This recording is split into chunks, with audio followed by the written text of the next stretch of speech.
So Ava and Maya are down here with me now, but it started raining and I was about out of time anyways, so I've called it quits for the day. But right before that, I ran into a little issue, and that was I had put this board in right here, and I noticed it was a little wider, wasn't quite tight there, a little wider, but not a big deal if I have some gapping.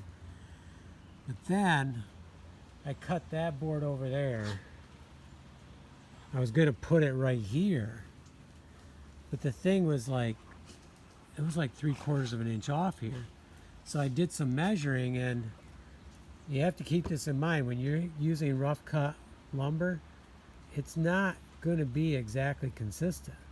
So it turns out that board is well over 10 inches, and most 10 inches once they dry are less than 10 inches. So putting a narrow one next to the wider one wasn't going to work out, so I put it over there, which will work out okay, because the thing is, when you're doing a long span like this, wherever there's a seam that's where you're going to get some variation.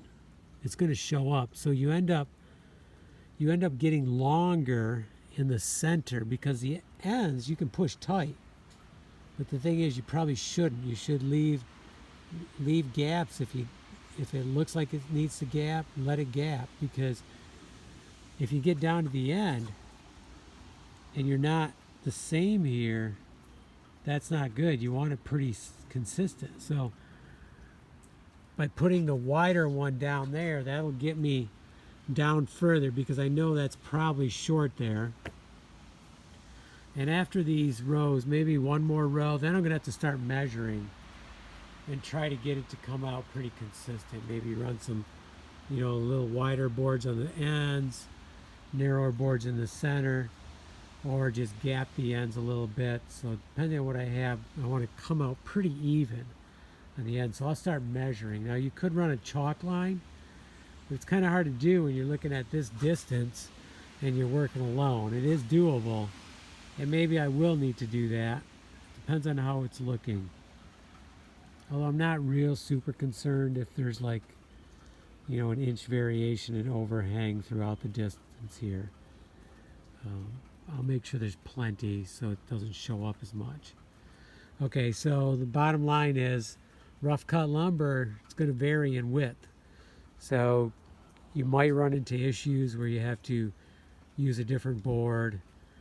For me, I had a different stash that's upstairs, so I went up there and I did some measuring, grabbed some narrower ones for right in here, so I don't want to expand this difference here. I don't want to run too much. Okay, hope that makes sense. But time to quit for the day, and be back at this hopefully tomorrow. It did rain twice, so I got a little wet, but hopefully tomorrow's dry, and I'll have some time after my other job to do a bunch more.